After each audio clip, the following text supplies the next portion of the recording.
Buka sama-sama dengan saya di dalam Kisah Para Rasul pasal yang pertama, ayat yang ke-6, 7, dan 8. 3 ayat saja kita akan pelajari malam hari ini dari Kisah Para Rasul yang pertama, ayat 6, 7, dan 8. Saya bacakan buat Bapak Ibu supaya kita sama-sama diberkati oleh kebenaran firman Tuhan. Ayat yang ke-6 demikian firman Tuhan. Maka bertanyalah mereka yang berkumpul di situ, Tuhan, maukah Engkau pada masa ini memulihkan kerajaan bagi Israel? Ayat 7, jawabnya, maksudnya jawaban dari Tuhan, demikian, engkau tidak perlu mengetahui masa dan waktu yang ditetapkan Bapa sendiri menurut kuasanya, tetapi kamu akan menerima kuasa kalau Roh Kudus turun ke atas kamu, dan kamu akan menjadi saksiku di Yerusalem dan di seluruh Yudea dan Samaria dan sampai ke ujung bumi. Dari 3 ayat ini saya mau menyampaikan prinsip-prinsip firman untuk kita supaya kita semakin hidup persis seperti yang Tuhan mau. Saya percaya hari-hari ini setiap orang percaya, mulai dari jemaat sampai aktivis, pengerja, majelis, bahkan hamba-hamba Tuhan pendeta dan gembala sedang berdoa buat Indonesia. Dan tidak sedikit dari kita yang bukan cuma berdoa. Bener gak? Ada yang berpuasa, mulai dari puasa setengah hari, puasa sampai jam 5 sore, puasa 1 kali 24 jam, puasa Daniel, puasa 3 hari 3 malam, dan lain macamnya. Ada banyak puasa yang kita bisa kerjakan. Bahkan ada yang puasa 40 hari, setiap hari terus disambung selama 40 hari.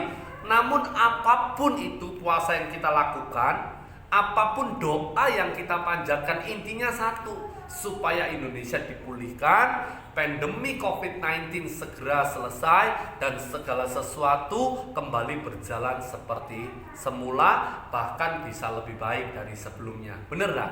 Kan intinya cuma itu kan, kita bisa kembali ibadah, ekonomi berjalan lancar, pekerjaan kembali bisa berlangsung dengan baik, dan segala sesuatunya juga bisa dalam kondisi yang aman. Namun berkaca dari ayat ini, waktu itu di ayat yang ke-6, orang-orang berkumpul melihat Yesus sebelum dia diangkat ke surga.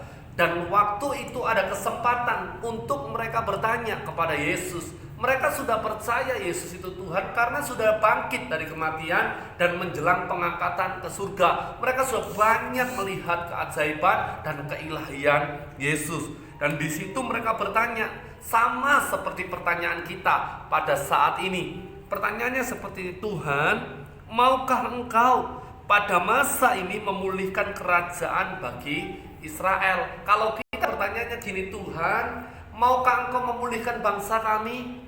Maukah Engkau memulihkan Indonesia, memulihkan setiap kita, supaya kita kembali dalam yang baik? Mengerikan. Kemarin saya keliling sama K2SI di belakang, di Mirah Delima, perumahan-perumahan di dalam sana ya, di Kali Maya, pokoknya perumahan-perumahan belakang sana. Ada banyak sekali anak-anak Tuhan, ada banyak sekali pribadi-pribadi yang hari ini sudah tidak bisa beli beras. Nggak ngomong ikan ya, kita ngomong makanan utamanya dulu. Berasnya saja sudah nggak bisa kebeli. Dan salah satu keluarga ketika kita datang, responnya sungguh mengejutkan sekali. Karena sudah benar-benar tidak bisa beli makan. Dan beberapa teman ada yang sudah tidak bisa beli listrik. Sampai-sampai ketika baca grup hamba Tuhan yang ada di Indonesia, ada beberapa jemaatnya yang tinggal di Jakarta, kota metropolitan, kota besar yang seharusnya dalam kondisi kesejahteraan yang baik, tapi hari-hari ini sudah tidak mampu beli pulsa token listrik. Padahal di token listrik seharusnya 50.000 pun kebeli. Nominal token listrik 50.000 itu pun sampai tidak bisa beli. Padahal ini belum tahu kapan dan sampai di mana.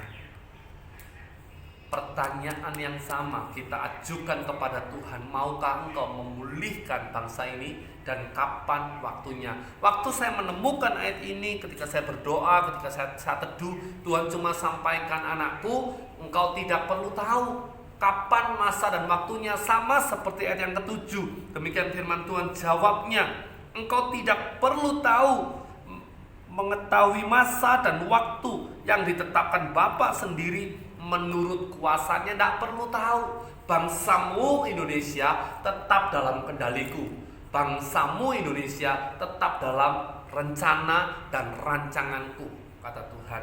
Sudahlah, tidak usah terlalu fokus dengan bangsamu, itu penting, tapi ada yang terpenting. Nah, yang terpenting itulah yang harusnya kita lakukan. Apa itu yang terpenting? Ayat yang ke-8. Tetapi kamu akan menerima kuasa kalau Roh Kudus turun ke atasmu, dan kamu akan mulai menjadi saksiku. Ini yang terpenting yang Tuhan kehendaki untuk setiap kita bisa hidup di dalamnya.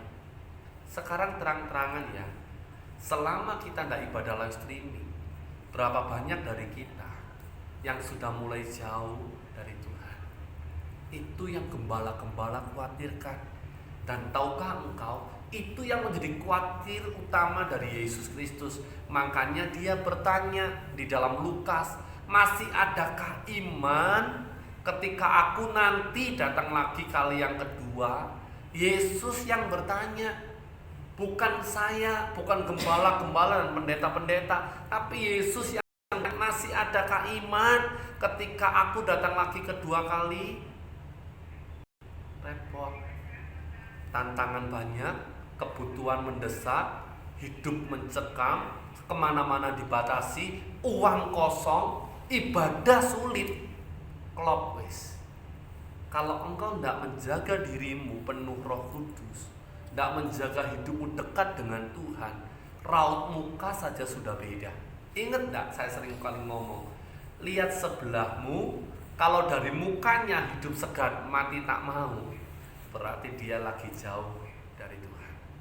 Karena selama saya jadi hamba Tuhan, selama saya mengikut Yesus, ketika iman saya bangkit, ketika persekutuan saya dengan Tuhan baik, maka sebesar apapun tantangan yang sedang dihadapi, ada sukacita dan damai sejahtera, ada kekuatan dan penghiburan Roh Kudus yang membuat muka tetap damai sekalipun dalam kondisi yang penuh ujian dan tantangan.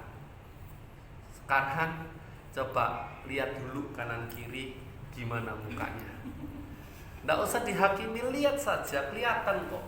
Saya bisa melihat orang yang mukanya damai, orang yang mukanya bagaimana, saya melihat hatinya seperti apa. Dan pesan saya malam hari ini melalui firman Tuhan yang kita dengar, yang terpenting adalah supaya kita penuh dengan Roh Kudus. Karena dunia tidak mungkin semakin baik, tetapi orang yang mencari Tuhan dan penuh Roh pasti hidupnya berbeda. Percaya enggak? Saat akan ada perbedaan antara orang yang sungguh-sungguh beribadah dengan mereka yang main-main. Kristen boleh Kristen, satu iman kita semua, tapi persekutuanmu dengan Tuhan menentukan pola hidup yang berbeda atau pola hidup yang rata-rata. Bahkan sekarang kita bersyukur tidak ada lagi Kristen manipulasi. Bener enggak? Coba cek. Orang Kristen yang selama ini main-main, penuh dengan topeng dan manipulasi, hari-hari ini terbuka semua. Hamba Tuhan terbuka, termasuk saya. Jemaat, tetangga, lingkungan bisa lihat. Teman-teman pendeta bisa lihat bagaimana polanya Doni selama ini. Mungkin selama ini saya pakai topeng kepalsuan kan, semangat, nyala-nyala, exciting, kayaknya penuh pengorbanan waktu dalam kondisi yang normal. Tapi begitu ada tantangan, ngeleprak, lemes, putus asa, nggak berbuat apa-apa buat jemaat, malah dia sendiri tenggelam di dalam kegelapan dunia. Gitu apa enggak? Kan dilihat. Begitu juga hamba Tuhan, pengerja-pengerja, jemaat-jemaat, dilihat. Dulu gimana, sekarang kayak apa? Lihat, tidak ada yang bisa bermain-main. Dan dari situ, catat ya, inget-inget, tolong inget-inget ini. Sekarang ini, semuanya sengaja ditelanjangi oleh Tuhan untuk bercermin diri. Bukan untuk menghakimi orang lain. Untuk bercermin diri, saya kurang di mana? Mungkin selama ini saya manja. Mungkin selama ini saya masih egois. Mungkin selama ini saya masih bayi rohani. Mungkin selama ini saya masih kurang sungguh-sungguh, tidak komitmen, kurang setia, dan lain sebagainya. Sekarang ditelanjangi sama Tuhan supaya kita tahu kekurangan kita di mana. Dan masih ada kesempatan sekalipun terbatas. Masih ada kesempatan untuk itu. Pergunakan kesempatan yang tinggal sedikit ini untuk memperbaiki diri supaya waktu hari penghakiman itu tiba, kita dalam kondisi yang siap. Saya ulang ya, sengaja hari-hari kita ditelanjangi karakter kita, kita ditelanjangi dosa kita, kita ditelanjangi pola pengiringan kita kepada Tuhan, yang main-main, yang upahan, yang salah motivasi, yang mata duitan, yang macem-macem, dibongkar semua. Supaya apa? Supaya bisa bercermin diri dan bertobat, menggunakan kesempatan yang terakhir untuk bisa jadi seperti Kristus dan memperbaiki setiap kekurangan yang masih ada. Jadi beberapa orang yang ada di tempat ini, tolong ya, bukan buat saya, bukan buat gereja ini, tapi untuk engkau setiap pribadi, karena keselamatan itu bicara pribadi lepas pribadi. Pedes ya pikirnya. Tapi tolong ya, bercermin, dewasao dalam Tuhan, sungguh-sungguhlah dalam pengiringan akan Kristus. Pastikan engkau dekat dengan Tuhan supaya Roh Kudus turun ke atasmu. Kalau enggak, engkau sudah ditelanjangi seperti ini dan tidak penuh Roh Kudus, tidak mau bertobat, tidak mau sungguh-sungguh, engkau dibuang sama Tuhan. Saya pun dibuang sama Tuhan. Karena di mata Tuhan setiap pribadi berharga, dan di mata Tuhan setiap pribadi juga tidak berharga. Tergantung tingkah laku kita selama kita hidup. Selama kita hidup menghargai kesempatan, menerima anugerah, dan memperbaiki diri, engkau berharga. Tetapi kalau engkau main-main dengan anugerah, tidak pernah bertobat, sungguh-sungguh mengiring Tuhan, asal-asalan, engkau jadi pribadi sampah yang akan dibuang. Pilihan di tangan pribadi masing-masing. Namun ketika engkau penuh Roh Kudus, akan ada kuasa yang turun, yang akan membuat engkau berbeda, membuat engkau mengalami realitas surga, dan membuat engkau mengalami hal-hal yang luar biasa. Malam hari ini saya saksi lagi, tapi nanti sajalah, ada YouTube, terlalu vulgar. Ini khusus untuk keluarga Kota Baru. Setelah ini saya akan ceritakan sesuatu yang sangat rahasia, ya. Lanjut ke firman. Kalau engkau penuh Roh Kudus, engkau akan dimampukan berdampak, engkau akan dimampukan berkarya, engkau akan dimampukan jadi berkat untuk engkau dan orang-orang di sekitarmu. Hidupmu pasti berbeda. Ada kuasa, ada produktivitas, ada kekuatan yang terjadi dalam hidupmu yang membuat engkau berbeda dari orang lain. Karena sekarang tidak ada gembala, tidak ada pendeta, karena organisasi libur. Setiap kita sekarang sama-sama anak Tuhan. Bener gak? Pendeta ada kalau ada organisasi, ada kalau gereja dibuka. Nah sekarang gereja kan tutup, organisasi libur, full timer berhenti. Otomatis setiap kita statusnya sama anak Tuhan. Tapi kalau kita penuh Roh Kudus, kita akan jadi saksi dan realitas surga akan terjadi dalam hidup kita. Sampai situ saja.